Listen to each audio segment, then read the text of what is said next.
자, 오늘 성경은 마가복음 5장 21절에서 43절이 되겠습니다. 또 여러분을 위해서 낭독을 준비했습니다. 다 잘 알고 계시는 이야기죠? 네, 오늘 설교 제목은 두 여인을 치료하다가 되겠습니다. 이 마가복음 5장 21절에서 43절에 기록된 야이로의 딸을 살리는 사건과 혈루증 앓는 여인을 치유하는 이 사건은 단순히 예수를 믿으면 병을 치료할 수 있다는 기적의 이야기가 아닙니다. 이 이야기는 성경 곳곳에서 발견되는 하나의 문학적 기법인 샌드위치 구조 혹은 삽입 기법으로 이루어져 있습니다. 여러 이야기 중에서도 오늘 본문은 샌드위치 구조로 아주 좋은 예가 되겠습니다. 이 샌드위치 구조와 인클루시오를 혼동하기 쉽지만 좀 다릅니다. 인클루시오는 수미상관이라고도 부르는데 처음과 끝을 동일한 단어나 문장으로 주제를 감싸는 기법이 되겠습니다. 예를 들면 이런 구조입니다. 마태복음 1장은 이렇게 시작합니다. 그 이름을 임마누엘이라 하리라. 그리고 마지막에는 이렇게 정리가 됩니다. 너희와 항상 함께 있으리라. 이에 반해서 샌드위치 구조는 이야기를 사이에 넣는 방식입니다. 이야기 A를 시작하고 그 중간에 또 다른 이야기 B를 넣은 뒤 다시 A로 돌아오는 기법을 샌드위치 구조라고 합니다. 오늘 본문은 야이로의 간청이 시작되는 이야기에서 시작해서 혈루증 여인을 치료하는 다른 이야기로 갔다가 다시 원래 이야기인 야이로의 딸을 소생시키는 이야기로 돌아와서 결말을 맺는 이런 구조로 되어 있습니다. 이 이야기의 그 구조는 단순히 사건을 시간적으로 배열한 것이 아닙니다. 학자들에게 있어서 이 삽입된 내부 이야기 B는 외부 이야기 A와 좋은 조화를 맺어서 신학적인 열쇠로 작동을 하거나 두 이야기가 서로 주제를 강화하고 극적인 대조를 이루게 하는 그런 효과를, 그런 기능을 한다고 해석하는 것이 일반적입니다. 저도 처음에 이 이야기를 읽었을 때 조금 생소했습니다. 야이로의 딸을 고치러 가는 중에 영 엉뚱한 이야기가 끼워져 있는 것 같이 생소했고, 그것이 전체 이야기에서 어떤 의미가 있는지 잘 파악하지 못했었습니다. 오늘은 이 두 이야기가 어떤 연관을 맺고 있으며 당시 청중들에게 어떤 의미로 다가왔을지 한번 살펴보도록 하겠습니다. 자, 그 전에 두 가지 용어에 대해서 조금 개념에 대해서 설명을 좀 드리겠는데요. 첫 번째는 명예와 수치, 문화에 대해서 간단한 설명을 드리겠습니다. 이 이야기를 이해하기 위해서는 당시 사회적, 종교적 배경에 대한 이해가 필요할 것 같습니다. 당시 유대 사회는 명예와 수치 사회였습니다. 이게 무슨 말이냐면 요즘 사람들은 명품이나 좋은 자동차, 비싼 아파트가 자존감과 사회적 지위를 결정한다고 생각하는 사람들이 많습니다. 그러나 당시에는 이런 것들보다 명예가 훨씬 더 중요한 요소였습니다. 이해를 돕기 위하여 조선시대 얘기를 한번 해보겠습니다. 조선시대에만 해도 자존감을 지키는 것이 가장 중요한 명예였습니다. 양반 가문에서 태어나는 것은 태어나면서 자동적으로 주어지는 명예입니다.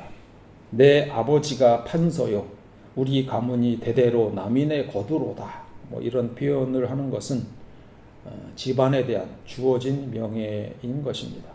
그가 자라서 벼슬을 하게 되면 개인적인 명예가 추가되기도 하지만 그것은 곧 가문의 명예이기도 했습니다. 사람이 죽고 사는 것도 가문을 위해서 해야 한다고 생각한 사람들입니다. 반대로 이러한 명예를 훼손하는 것은 큰 수치로 여깁니다. 누군가 잘못을 저지르면 저 집안 자식 교육 어떻게 시켰나 이런 질문을 하게 되는 거죠. 이것은 가문을 대상으로 한 수치심을 유발하는 표현이 되겠습니다.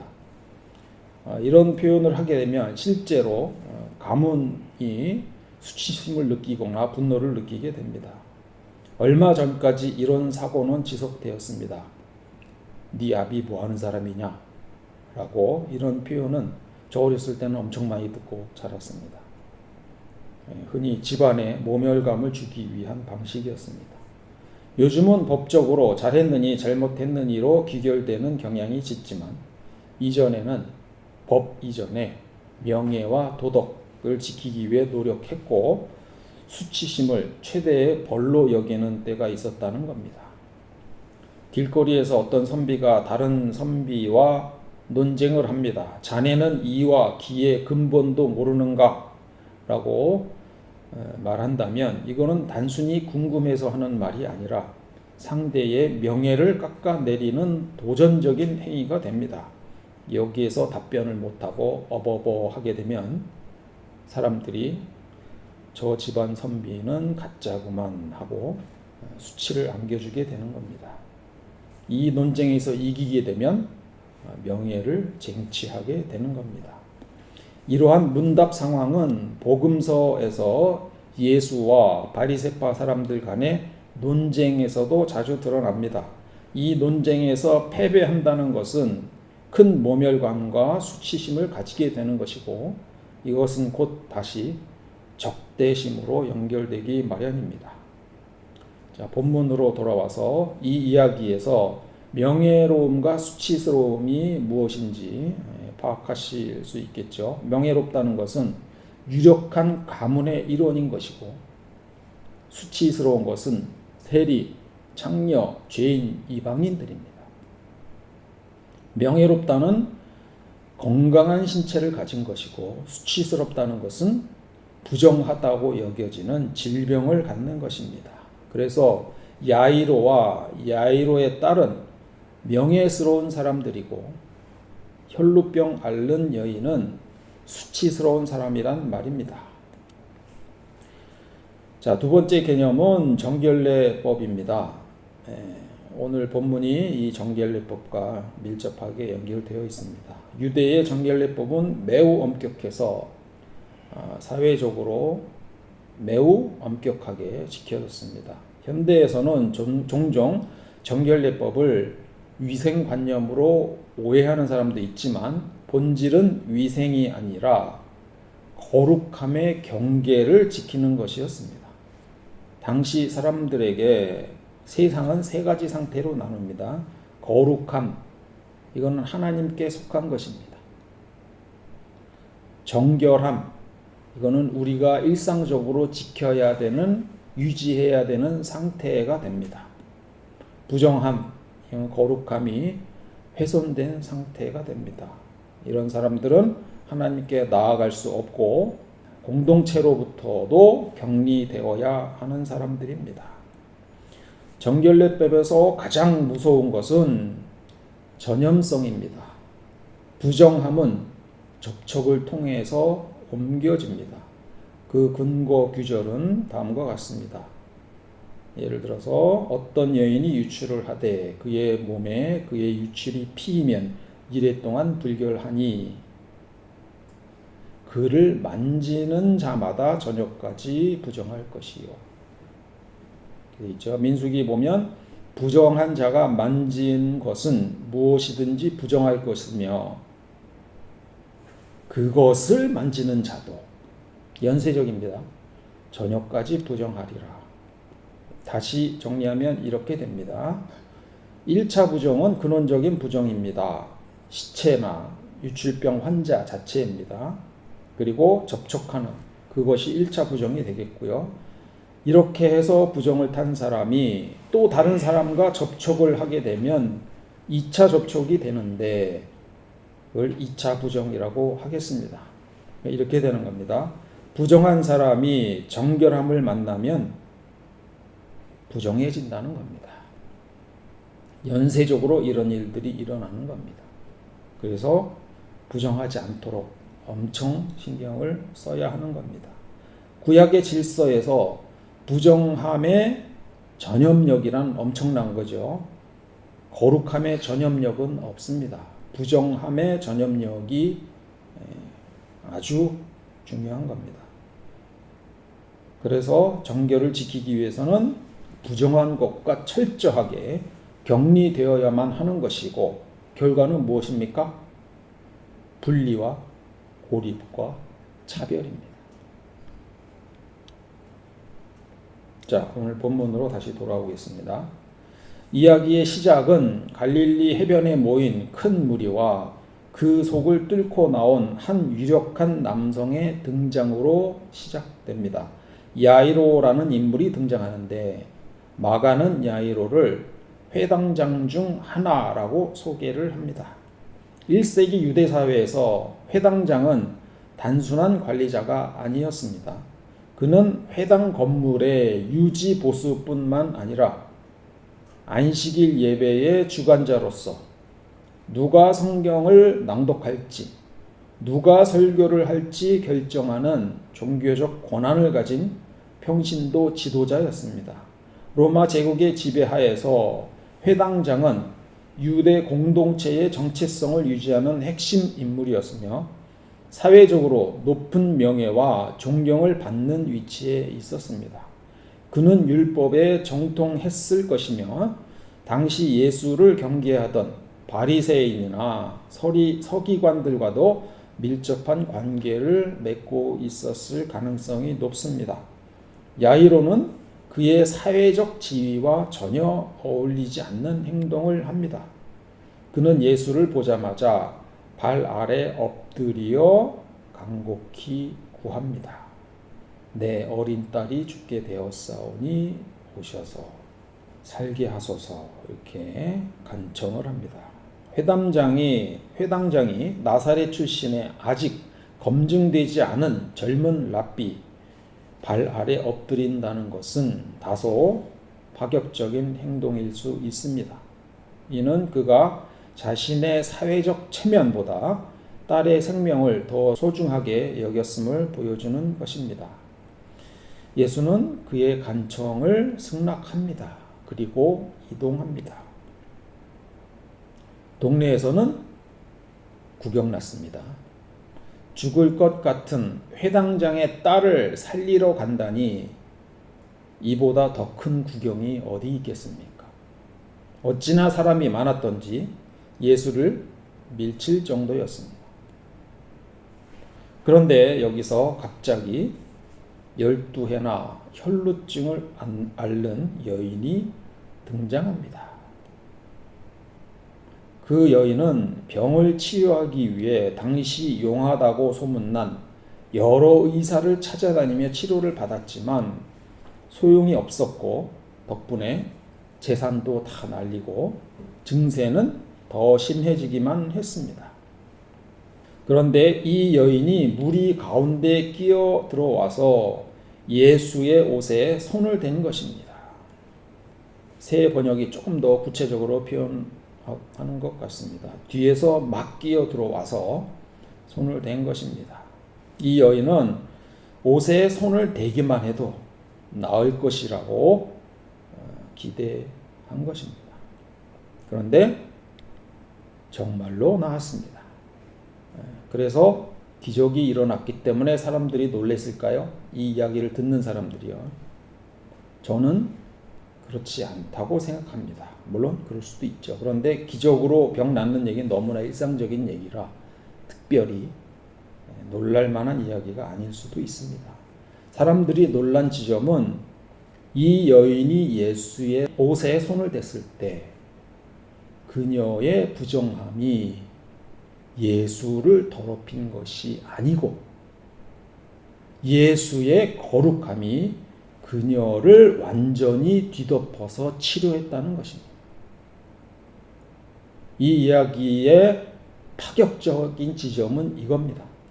앞서 말씀드린 정결례법을 완전히 뒤집는 이야기라는 것입니다. 원래 이 여인은 부정한 여인으로 율법에 따라 진영 밖으로 나가거나 사람들과의 접촉을 철저히 피해야 했습니다. 그녀가 만지는 모든 사람과 물건이 부정해지기 때문입니다.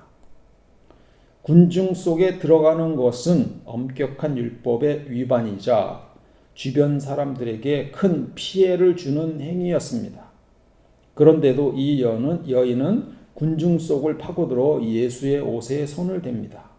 다시 한번 말하지만 이 이야기는 예수를 믿으면 병이 낫는다는 기적에 관한 이야기가 아닙니다. 예수의 이 기적은 거룩함이 부정함을 압도한다고 말하는 것입니다. 너희는 세상의 소금이니 그 맛을 잃지 말라는 것이 무슨 말입니까? 세상의 부패로 인해서 더러워지지 않는 존재이어야 한다고 말하는 겁니다. 세상이 너희를 부패하게 할 수 없다. 오히려 너희의 소금으로 세상의 부패를 조금이라도 막을 수 있다는 말 아닙니까? 너희는 세상의 빛이라는 말이 무슨 말입니까? 어두움이 너희 빛을 어둡게 하지 못한다는 말입니다. 바리새인들이 씻지 않은 손으로 떡을 먹는 것을 보고 부정한 손으로 떡을 먹으면 몸도 부정해진다고 주장하는 것을 두고 예수는 오히려 부정한 것이 정결한 것을 더럽히지 못한다고 말하는 것입니다. 오히려 사람이 부정해지는 것은 속사람이 부정해서이지 손이 부정해서가 아니라고 말씀하고 계십니다. 이는 위생에 관한 이야기가 전혀 아닙니다. 오늘날 교회가 악해지는 것은 세상이 교회를 더럽힌 것이 아닙니다. 오히려 교회 안에 있는 사람들이 악해져서 교회가 악해진 것이고 그 악이 오히려 세상을 더럽히고 있는 것입니다. 당시 사람들은 이러한 예수의 주장은 엄청나게 사고를 전환하는 주장이었을 것이라고 저는 확신합니다. 자, 이야기가 어떻게 전개됩니까?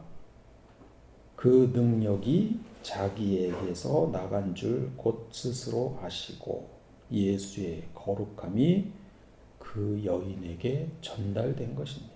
그리고 예수는 그 여인에게 이렇게 말합니다. 내 믿음이 너를 구원하였다. 그런데 여기서 구원은 영혼 구원 이런 거 아닙니다. 어떻게 되어 있습니까? 병의 치료입니다. has healed you. 치료받았다는 말입니다. 너의 믿음이 너를 치료하였다. 이렇게 번역을 해야 하는데 이 번역하는 사람들이 일부러 이러는 것 같습니다. 여기에서도 영혼 구원 같은 느낌을 좀 살려두고 싶은 거라고 보입니다. 구원이란 단어를 버리질 못합니다. 여기서의 믿음은 뭡니까? 예수님의 거룩함으로 자신의 병이 치유받을 수 있을 것 같다는, 내가 사람들을 더럽히는 것이 아니라 예수님의 거룩함이 나를 치료할 수 있을 거라는 믿음입니다. 거룩함의 진행 방향이 바뀔 수 있다는 것에 대한 믿음입니다. 자, 이렇게 지체되고 있는 중에 상황이 변합니다. 회당장 딸이 죽었다는 소식이 전해집니다. 자, 여기서 한 가지 편견이 더 깨집니다. 야이로의 딸이 중요합니까? 혈루병 걸린 여인이 더 중요합니까? 목숨은 다 똑같이 소중하지요. 그런데 그거는 지금의 생각입니다. 당시 사람들에게 높으신 분의 자제가 중요하겠습니까? 아니면 병에 걸려 이리저리 길거리를 헤매고 다니는 여인이 더 중요하겠습니까? 사람들이 왜 이렇게 모여서 예수를 따라가고 있었습니까? 높은 분의 딸을 고친다고 하니 몰려가서 구경하려는 것이 아닙니까? 마치 이런 겁니다. 예수 선상이 교장 선생님 딸을 고치라고 한디야. 정말이요? 그럼 같이 따라가 봄세. 그런데 얼른 가지 않고 많이 지체되었습니다. 한낱 병든 가난한 여인 때문입니다. 여기서 병든, 가난한, 여인, 이 단어는 모두 부정함과 약자를 대표하는 단어들입니다. 며칠 전 재판 얘기를 안 할 수가 없네요. 김건희 주가 조작 관련 1심 선고가 나왔었습니다. 우인성 부장판사인데요. 그 선고문에서 제가 생각하기에 좀 충격적인 내용이 있었습니다. 어떻게 이런 사람이 판사를 하나 싶은 내용인데요. 다른 내용들은 미디어에서 많이 다룬 것 같지만 이 내용을 다루는 논평을 별로 본 적은 없습니다. 이런 내용입니다. 자, 누가 영부인에게 전달될 물건을 가로채는 대담한 행위를 하였을 것으로 보이지는 아니하는 점, 그리고 막 대통령으로 당선된 사람의 배우자에게 허위 내용이 기재된 서류로 비용을 청구한다는 것은 납득하기 어렵다. 이런 것이 선고문에 버젓이 들어가 있습니다. 이게 무슨 뜻이냐 하면 직위나 권력이 높기 때문에 그러한 잘못된 범죄를 저지를 리가 없다라고 선언하는 겁니다. 판사가. 대통령 마누라와 같은 사람을 대상으로 죄를 지을 리가 없다, 이런 표현입니다. 참으로 기가 막히고 황당해서 할 말이 없어지더군요. 이 판사는 선고에서 법의 적용에는 그 적용을 받는 사람이 권력자이든 아니면 권력을 잃은 자이든 예외 없이 차별이 없어야 합니다라는 요상한 말로 시작을 했지만 결국 권력자와 그 관계된 사람은 그런 범죄를 저지를 리 없다고 선고하는 모순을 범하고 있는 것입니다. 이 판사는 2024년 여자친구에게 흉기를 휘둘러 살해한 혐의로 재판 넘겨진 의대생 여자친구 살인사건 1심에서 이렇게 판결했습니다. 나중에 피고인이 사회에 돌아와 사회에 기여할 것도 고려했다고 하면서 자기 마음대로 형량을 줄여준 사람입니다. 어떻게 이런 생각을 했다 치더라도 그것을 글로, 판결문로 표현할 수 있습니까? 제정신이 아닙니다. 이 인간은 사람의 직업, 사회적인 지위 수준, 지능 수준 등으로 형량을 정하는 사람입니다. 지난번 레미제라블 이야기를 기억하십니까? 자베르 경감이 팡틴이라는 여자와 어떤 남자와 실랑이를 하고 있었는데 자베르 경감이 이 여자를 체포합니다. 그러면서 뭐라고 했습니까? 시민은 절대 잘못을 하지 않는다. 세금을 내고 있는 사람이 왜 잘못을 하겠느냐? 네가 나쁜 여자다. 아직도 이런 사고에 매몰된 사람들이 저 지도층에 앉아 있다는 사실이 참으로 개탄스럽습니다. 그런 생각을 혼자 할 수는 있다 치더라도 그것이 어떻게 선고문에 버젓이 들어갈 수 있습니까? 믿어지지 않는 상황일 뿐입니다. 자, 흥분을 가라앉히고 지금도 이런 가치관이 잘못된 판사와 같은 사람들이 많이 있는데 1세기 팔레스타인 지역에서야 그때 상황에서야 오죽했겠습니까? 높으신 회당장의 딸을 치료하러 가는 길을 부정하다고 여겨지는 여인의 치료가로 지체된 것입니다. 그러는 사이에 회당장 딸이 죽었다는 소식이 들립니다. 자, 지체된 시간에 대해서 누구를 비난하는 하게 될 상황인가요? 당연히 혈루병 걸린 여인이겠죠. 그러나 예수님은 이렇게 안심시킵니다. 두려워하지 말고 믿기만 해라. 그리고는 회당장의 집에 들어가서 죽었다고 우는 사람들을 향해 이렇게 말씀하십니다. 너희가 어찌하여 떠들며 우느냐? 이 아이가 죽은 것이 아니라 잔다. 그리고 아람어로 이렇게 말씀하십니다. 달리다 굼, 소녀야 일어나라. 이 달리다 굼은 마법과 같은 종교적 주문이 아니라고 합니다. 아람어에서 일상적인 언어입니다. 엄마가 아기를 깨울 때 쓰는 말이라고 합니다. 얘야 일어나거라 하고 다정하게 말하는 겁니다. 그랬더니 소녀가 일어나 걸었습니다. 그의 나이는 12살이었습니다.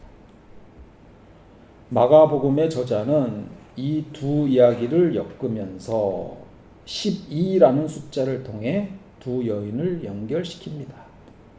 야이로의 딸은 12살이고 여인은 12년간 병을 앓았습니다.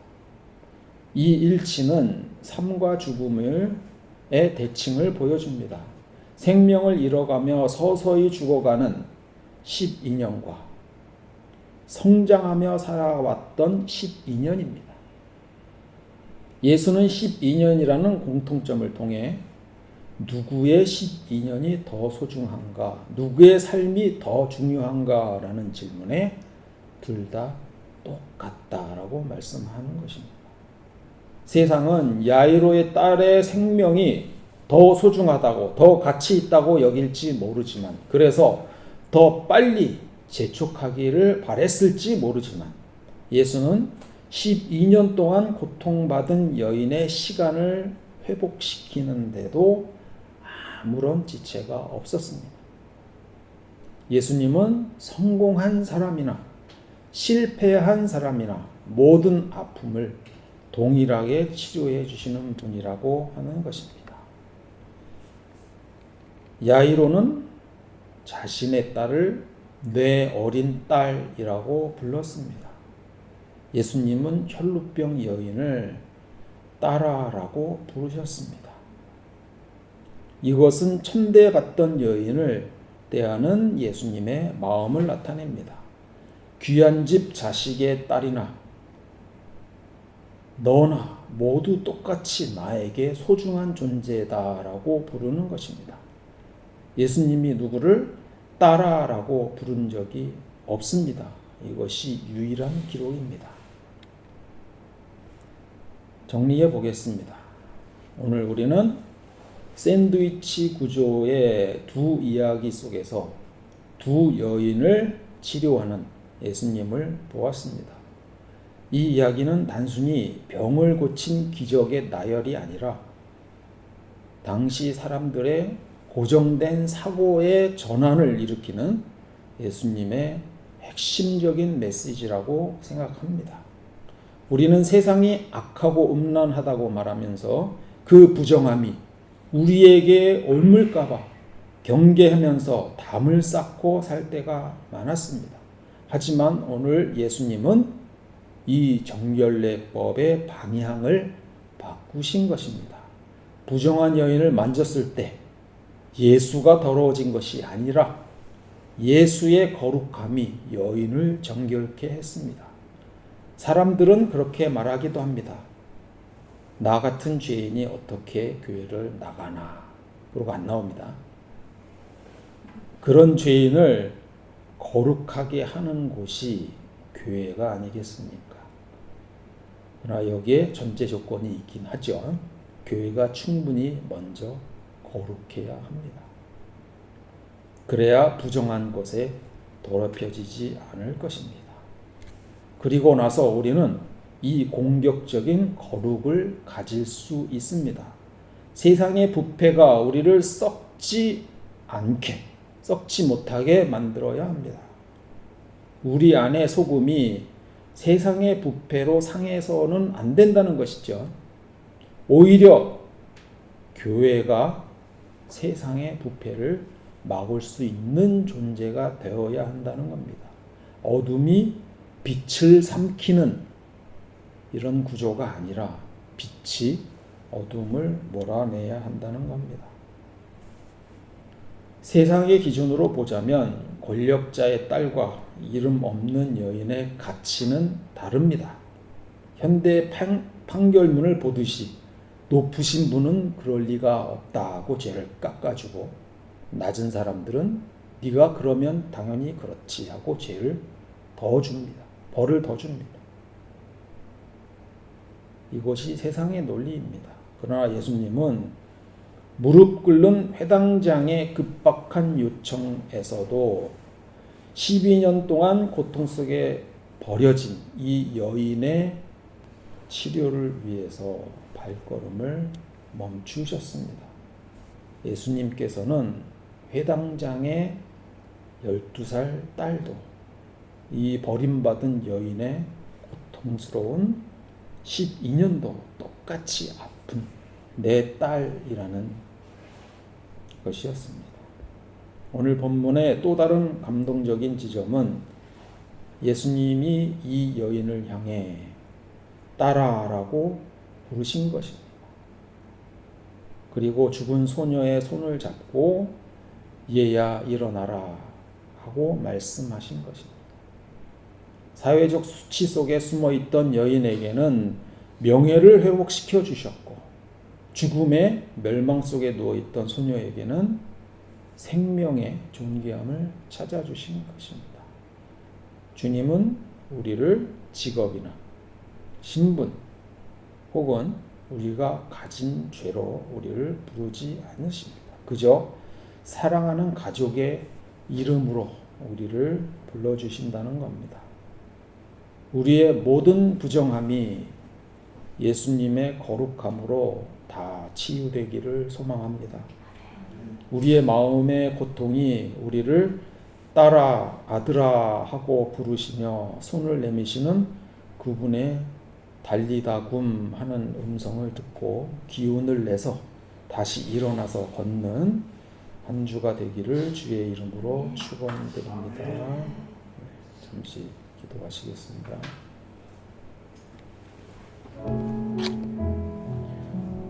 사랑과 자비의 하나님, 오늘 말씀을 통해 세상의 부정한 것들이 주님을 오염시키는 것이 아니라 오히려 주님의 거룩함이 세상의 부정함을 집어삼키고 치유하는 놀라운 복음의 원리를 깨닫게 하시니 감사드립니다. 12년의 수치 속에 살던 여인을 딸아라고 부르시며 명예를 회복시켜 주시고 죽음의 절망 앞에 누운 소녀의 손을 잡으며 일어나라 말씀하신 그 다정한 음성이 오늘 우리의 심령에도 들려지기를 원합니다.